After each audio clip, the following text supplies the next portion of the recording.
And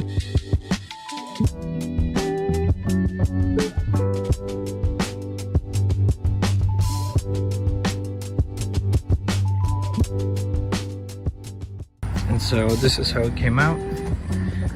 The fit is okay.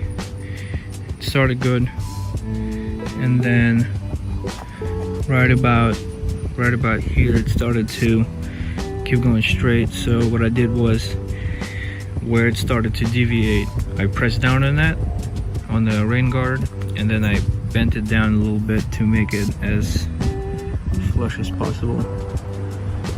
But what you want to do is you want to run your finger along the whole thing to make sure it's holding.